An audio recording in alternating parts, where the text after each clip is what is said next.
కన్యా రాశి వారి విషయంలో ఏమవుతుందంటే ఆర్థిక పరంగా పెద్దగా మార్పులు ఏం కనిపించట్లేదు. ఆల్రెడీ లాస్ట్ మంత్ వీళ్ళకి కొంతవరకు బాగానే ఉన్నారు వీళ్ళు. ఆ తర్వాత కొంచెం స్లో డౌన్ అయిపోతుంది. ఎప్పుడు ఎవరికైనా అలానే ఉంటుందమ్మా. అందరూ సూపర్ డూపర్ హైలో ఎప్పుడు ఉండరు. మామూలుగా ప్రేక్షకులు ఏమనుకుంటారంటే ఎప్పుడు మనం ఆ హైలో ఉండాలి, ఎప్పుడు ఈ కష్టాలైనా అనుకుంటారు. బట్ మానవ జన్మ అనేది ఎప్పుడు ఇలాగే ఉంటుంది, మిక్స్ అండ్ మ్యాచ్లోనే నడుస్తూ ఉంటుంది.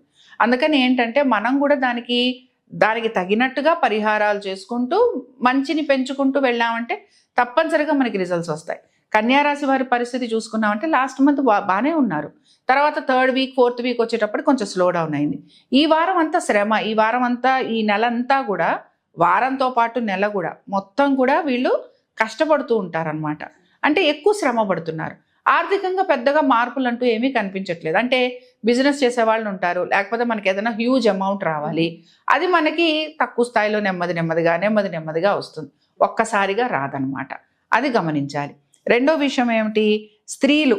ఎందుకు నేను కొన్ని చోట్ల స్త్రీలను మెన్షన్ చేస్తున్నానంటే ఈ రాశికి చెందిన స్త్రీలు కూడా వీరు ఎక్కువగా కష్టపడుతూ ఉంటారు, ఎక్కువగా ఎఫర్ట్ పెడుతూ ఉంటారు. దేనికి సంబంధించి ఎఫర్ట్ పెడతారు, వారి వైవాహిక జీవితం గురించి వాళ్ళు ఎక్కువగా ఎఫర్ట్ పెడుతూ ఉంటారు. రెండోది, వాళ్ళు కనుక ఏమైనా బిజినెస్ చేస్తున్నారు దానికి సంబంధించి ఎక్కువ ఎఫర్ట్ పెడుతూ ఉంటారు. లేకపోతే వాళ్ళు ఏమైనా పార్ట్నర్షిప్స్లో ఉన్నారు, పార్ట్నర్షిప్స్కి సంబంధించి ఎక్కువగా ఎఫర్ట్ పెడుతూ ఉంటారు. సో అలాంటి వాటిల్లో ఉన్న వాళ్ళు ఎవరైతే ఉంటారో వాళ్ళు దీంతో పాటు వాళ్ళ ఫ్యామిలీ, వాళ్ళ పిల్లలు, వాళ్ళ డెవలప్మెంటు, లేకపోతే అలాంటి వాటి గురించి ఎక్కువగా ఆలోచించటము, ఎఫర్ట్ పెట్టడం అనేది కనపడుతూ ఉంటుంది. సరే, ఉద్యోగస్తులు కనుక మనం చూసుకున్నామనంటే ఉద్యోగస్తుల దగ్గరకు వచ్చేటప్పటికైతే బాగానే ఉంది. వీళ్ళు కనుక ఏమైనా మార్పులు కోరుకుంటుంటే, ఏమైనా చేంజెస్ కావాలి అని కోరుకుంటుంటే ఆ చేంజెస్కి అనుకూలంగా ఉంటుంది. అయితే ఏంటంటే ఎక్కువగా స్ట్రెస్ఫుల్గా ఉంటుంది లైఫ్.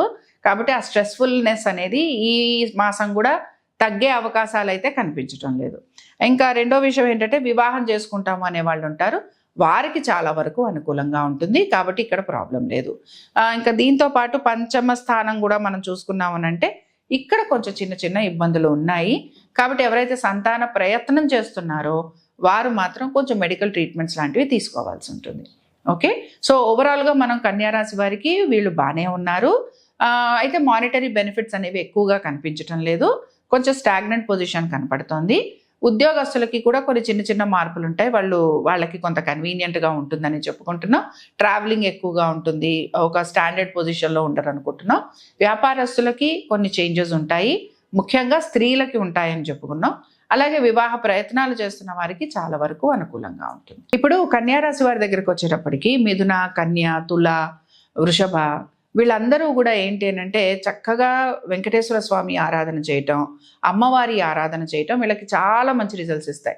ఎస్పెషల్లీ కన్యారాశి వారికి, ఎందుకంటే ద్వితీయాధిపతి నీచంలో ఉన్నాడు. అంటే ఏంటి, డబ్బులు రావట్లేదు కదా, కాబట్టి డబ్బులు కావాలంటే ఎవరిని పట్టుకోవాలి అని అంటే లక్ష్మీదేవినే పట్టుకోవాలి.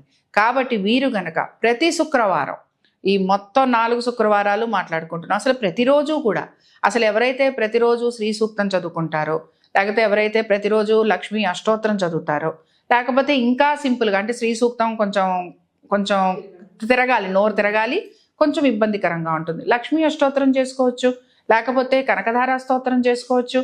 ఇలాగా ప్రతిరోజు చేసుకోవటం. దీంతో పాటు అమ్మవారిని మల్లె పువ్వులతోటి పూజించడం. ఇంకా మనకి మల్లెపూలు దొరుకుతాయి, లేదు మాకు మల్లెపూలు లేవు, మన ఇంట్లోనే చక్కగా పూలు పూస్తున్నాయి, హ్యాపీగా చేసుకోవచ్చు అనమాట. మన ఇంట్లో పూచిన పూలతోటే అమ్మవారిని పూజించటం, అమ్మవారికి ఏదైనా తీపి నైవేద్యం పెట్టడం, ఇలా గనక చేస్తే ఆర్థిక పరమైన విషయాల్లో అనుకూలత, దీంతో పాటు వైవాహిక జీవితంలో అనుకూలత, ముఖ్యంగా స్త్రీలకి బాగా కలిసి వస్తుందని చెప్పుకోవచ్చు.